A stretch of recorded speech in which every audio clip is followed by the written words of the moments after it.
Just be a fan. In the build-up to WrestleMania 41, Triple H got a lot of criticism for telling Peter Rosenberg that he wishes he could tell some people to F off and stop being critics and just be fans instead. The be a fan comment naturally sparked a lot of controversy and overreactions, so much so to the point that he had to address it. On the Pat McAfee show, Triple H clarified, "If I tell you I saw a movie and thought it was great, you should go see it. You just go see it as a fan.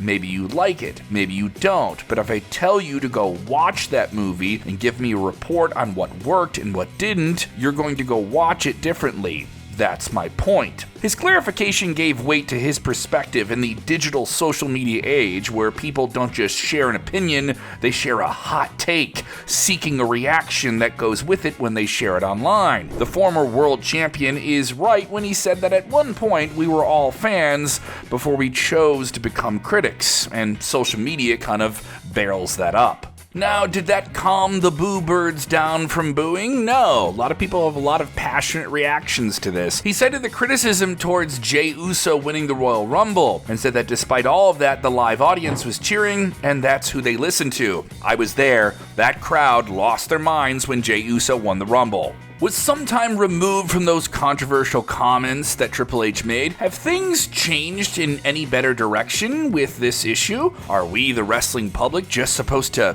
be fans? This is Sportskeeda Wrestling. I'm Kevin Kelm. Let us know what you think in the comments. Yes, you, listening and watching right now. In the comments, tell us one thing you would change about WWE if you had the power to do it. So if you have a hot take, no.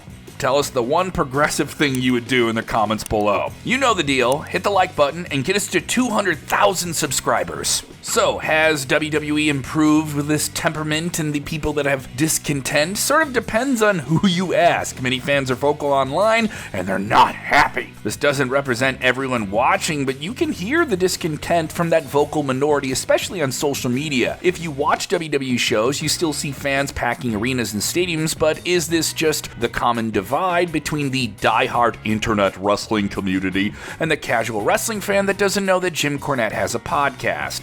Maybe that's another video down the line. Let us know if you want to see that one, by the way, in the comments below. 2025 has been the most critically challenged year under the Triple H Nick Khan regime of WWE. With the overreactions to Triple H's comments, it is an overreaction, by the way. We are just entering the chat on it, seeing where people really fall in this entire thing, and we have a sincere counter-argument to Triple H's comments. Do fans not get to criticize a product they watch on a weekly basis and give so much time to? Can any televised wrestling show be so intertwined with the online conversation without facing some flack from the fans who want their specific ideas portrayed on screen, or maybe just be pleased in a different way than what's being presented? Triple H knows the audience quite well, but in that same way, doesn't he know they're not the average fans of just another TV show? There's so much more than that, and I think you listening right now already know that. It's been a long time since WWE fans have been this critically engaged with the product online. At least it feels that way. For those who were there for the good old days of dial-up internet back in the 90s, you know, where you had to take an actual telephone cord and plug it into the wall and hear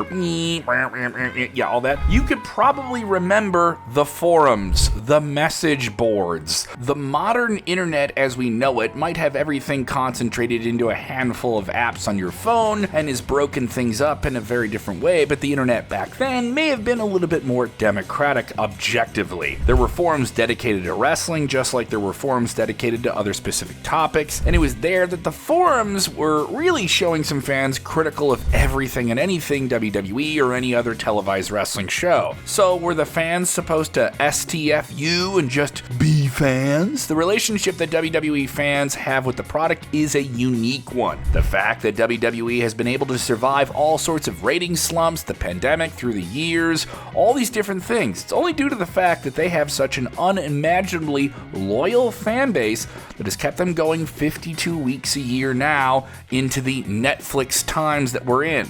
It's unique but monetizable fan base that has led to WWE making record profits, even in years when maybe they weren't selling out arenas. The keyboard hammering haters online, though, seem to feel that WWE's immediate success in the post-Vince McMahon times has got a little too much into their heads. And yes, this same audience is projecting far too much into billionaires and executives that they've never met. But as a result, they forgot that there were reasons why the former emperor of everything WWE, Vince McMahon, enforced certain rules that you could see on the surface. An example of this, a petty example of the Vince did this and now WWE does this, is ring advertisements. That's right, sponsors on the ring. And there's been a big divide on this, but it is common in pro wrestling outside of WWE for a long time to have advertising on the ring, but WWE never did it. Is it too much, or is it just a reaching argument, or is the ring sacred and this shouldn't happen and we don't like the change and why are you doing this, and everyone can talk about it on the internet? There's a reason why Vince McMahon didn't want advertisements splattered all over the ring. You've seen this before. Well, to that crowd, it's worth noting that these advertisements were introduced in 2023 when Vince McMahon was still with WWE, but his influence around that time reportedly marginalized on something like this in the evolving corporate structure of TKO's WWE. And obviously, he would make his exit not long after that. In the TKO times that we're in, we've entered a period where WWE is truly trying to make money at all costs, which, considering that TKO spent so much money on WWE, to buy it, yeah, that makes sense too. But this has a narrative growing that they're doing it for the shareholders and not for the fans. But the irony is that when they serve the fans diligently, they serve the shareholders as well. This is a disparity that is becoming increasingly evident. These same vocal fans, the die-hard internet-driven fans on the forums, are now on social media, along with a newer generation of fans who just, consume things through social media in general. Yeah, with the amount of information that's accessible, which is non-stop, it only seems natural that fans would get critically engaged with the product and be aware of more things happening behind the scenes.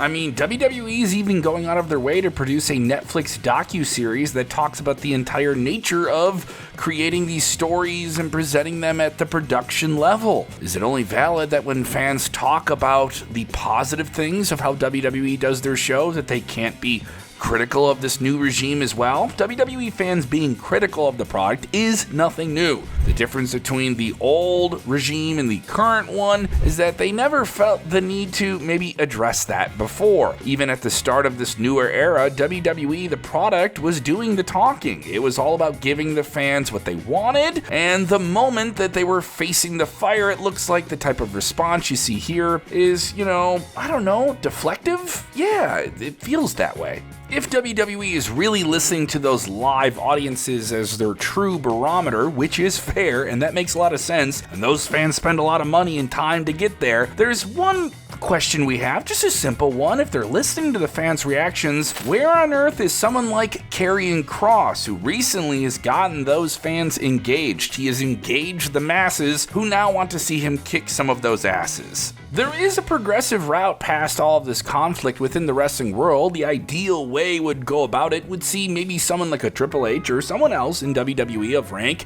acknowledge that, yeah, fans have the right to be critically engaging the product, which they do, and that's part and parcel of the business. And to a degree, WWE engages with everyone who's already negative of them online, right? Also, what's to say WWE isn't computing all of the naysayers and unfulfilled fantasy bookers who live in this echo chamber of negative, similar opinions? We could see all of those fans get fulfilled. A lot of these same fans were amped up and excited about what WWE was doing in 2023 and 2024. Again, this is clearly not every fan. It's mainly just the people online. Hard times are always inevitable. We're not sure if they thought the success of this era would last forever, but it was never going to be the case. Just by a 52-week nature of what WWE does, there's always bound to be times where not everyone is happy. But it's the response to these questionable times that makes the difference, and the idea that WWE can tell some people to, just be fans may feel just out of sync with what's really going on. And it's true, if you're really upset, you can vote with your time and your wallet, and if maybe this creative slump you think WWE is in continues, you can bet that you can go and spend your money somewhere else and maybe WWE will notice. WWE is going to march on. Some will cheer, some will boo, and someone will always always have an opinion about all of it and post about it on Twitter, Facebook, or YouTube somewhere. No matter what, the line between being just a fan